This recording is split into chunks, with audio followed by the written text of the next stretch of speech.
Assalamualaikum warahmatullahi wabarakatuh. Saya Gladys Olia Putri dengan NIM 241232224 dari kelas SI 03.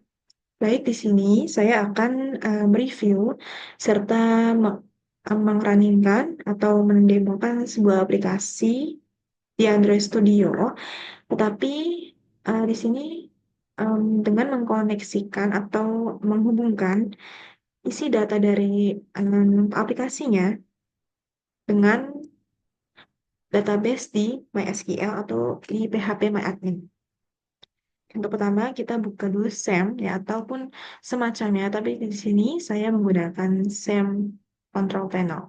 Di sini kita nyalakan dulu Apache dan juga MySQL ya. Di sini saya sudah nyalakan. Lalu setelah itu kita buka PHP MyAdmin-nya. Lalu kita buat sebuah database yang bernama Android Amicon. Di sini saya membuatnya dengan nama Android Amicon.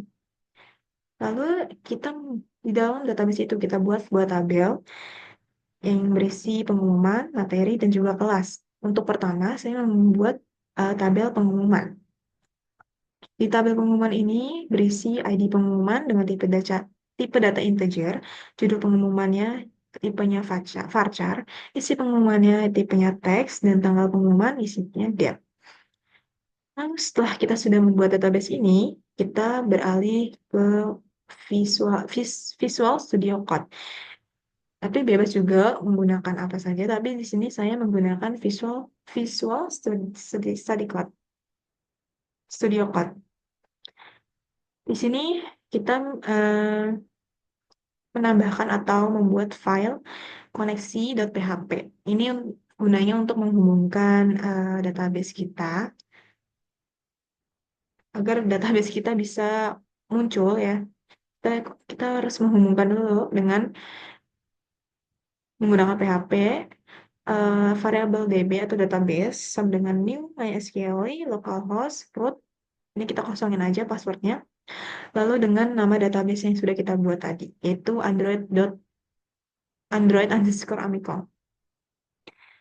Lalu setelah itu kita buat file pengumuman underscore tampil.php. Ini untuk menghubungkan database yang pengumuman tadi ya. Ini.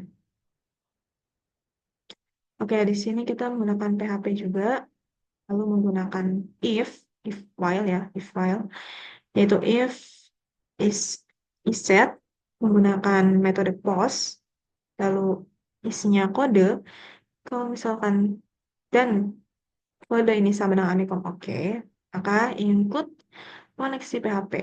Nah, ini agar berhubungan atau terhubung sama file koneksi PHP ini, gitu. Di sini kita membuat variabel pengumuman dengan array agar bisa munculnya secara otomatis ya, berulang terus. Lalu di sini ada variabel ambil sama dengan variabel database, yaitu masuk ke query, itu select from pengumuman. Jadi kita ngambil dari tabel pengumuman. Lalu menggunakan while, variabel tiap sama dengan variabel ambil, menunjukkan fetch assoc, lalu ini variabel pengumuman sama dengan variabel tiap. Nah, jika sudah, akan mengeluarkan output atau hasil menggunakan variabel out, hasil sama dengan sukses. Nanti kalau misalnya berhasil akan muncul tulisan sukses. Dan data pengumumannya itu akan ditampilkan menggunakan variabel data pengumuman. Kecuali else, jika misalnya gagal, itu akan mengeluarkan output gagal. Dan arraynya itu kosong, tidak mengeluarkan data pengumuman itu. Sini kita menggunakan ecology sound encode juga. Oke, setelah itu kita balik ke Android Studio. Nah, di sini kita pengumuman terlebih dahulu. Pengumuman sebentar ya. Oke. Nah, di sini sama seperti kemarin sih ya. Di sini kita sudah mempunyai variabel judul dan juga tanggal, tapi bedanya kemarin itu kita kan nulisnya manual.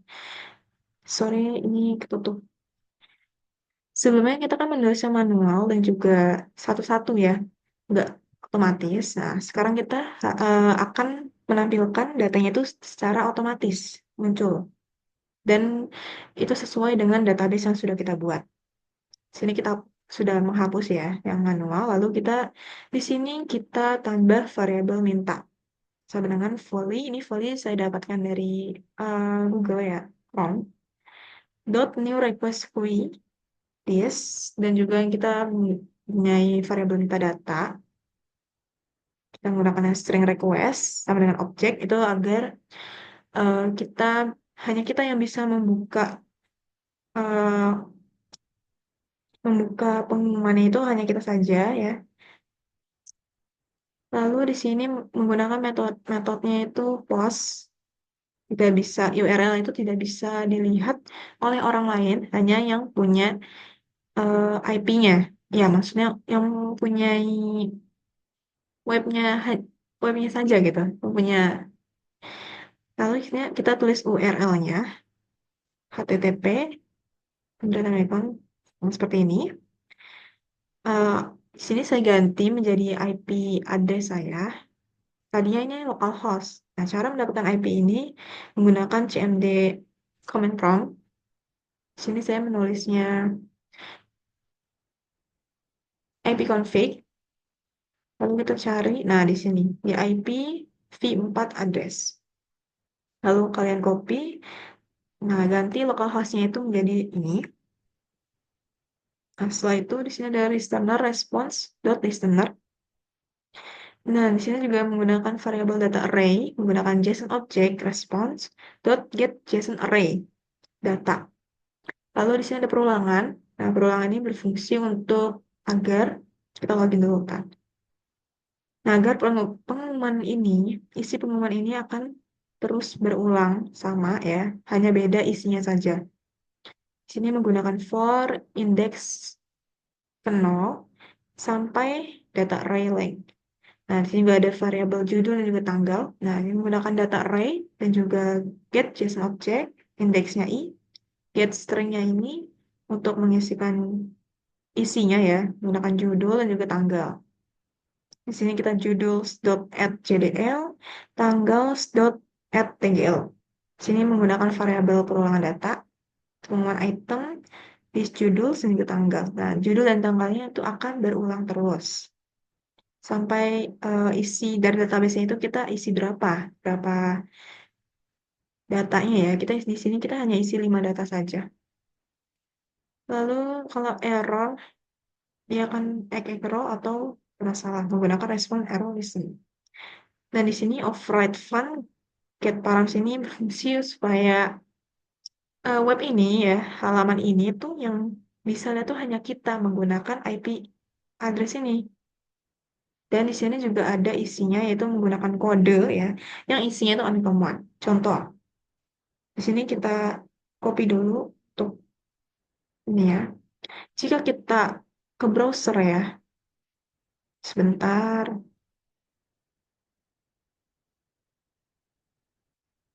gimana nih?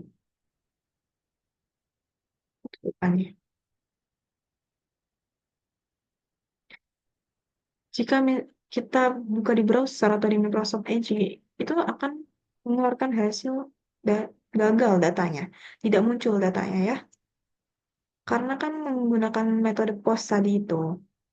Jadi coba kita menggunakan talent apa API tester ya. Nah, di sini kita sudah isi kode dan juga isi kodenya itu Amikom. Wah, Amikom oke. Kita send. Nah, terlihat ya. Jadi hanya tahu tuh cuma kita saja yang pemiliknya, usernya. Ini itu isinya tuh muncul semua seperti itu. Oke, lanjut. Setelah kita membuat isi dari pengumuman, lanjut kita ke isi materi. Kita buat dulu. Oke. Sama seperti tadi di pengumuman, materi juga kita sudah buat ya. Database-nya atau tabelnya kita sudah buat. Nah, untuk tabel awalnya kita membuat kelas dulu, nantinya akan terhubung oleh tabel materi. Sini ada ID kelas, tipe data integer, pada kelas varchar, nama mapel varchar, naik guru varchar, nama guru juga varchar, tahun ajaran varchar, semester itu enum, bisa ganjil atau genap. Nah, lalu kita di sini juga membuat tabel materi dengan isinya itu ID materi, integer, ID kelasnya integer, judul materinya varchar, si materinya itu teks. Nah, di sini kita berhubungannya dengan ID kelas. Lalu kita buat juga di VS Code-nya, yaitu dengan nama materi file dengan file materi underscore tampil. Sebenarnya sama banget kayak tadi ya. Di sini tadi kita copy aja sebenarnya. Nah, sama seperti tadi ini menggunakan kode juga ya. Mekom oke agar bisa terlihatnya hanya kita saja yang lihat. Di sini bedanya ini kita kan sudah di tabel materi. Nah, dia mau meminta isi dari tabel kelas itu untuk mengambil ID kelasnya. Jadi agar langsung muncul ID kelasnya ya, langsung ada nama gurunya atau nicknya. Jadi nggak usah kita tambah-tambah lagi sendiri. Jadi kita minta saja pada tabel kelas menggunakan left join. Sini sama seperti ini, cuma beda tadi kita ubah aja. Tadi ini pengumuman jadi materi. Oke, lanjut ke Androidnya. Oke, di materi ini juga sama, sama banget. Di sini tadinya kita membuat data manual ya, tulis manual, tapi di sini kita langsung dari database. Di sini kita ganti aja tinggal variabel judul, ya, variabel nama. Lalu kita di sini ada variabel minta juga sama, menggunakan volley dot new request query. Lalu ada file metadata juga menggunakan objek, yaitu string request, metodenya menggunakan post, dan URL-nya juga sama.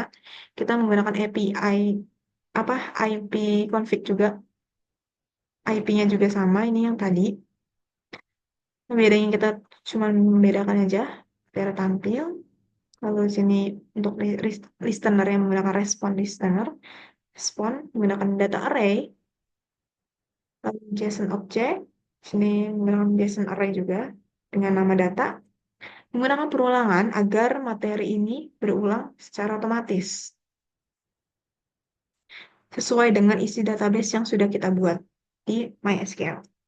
Sini menggunakan for index ke 0 sampai data array length. Di sini ada variabel judul juga variabel nama menggunakan data array juga ya.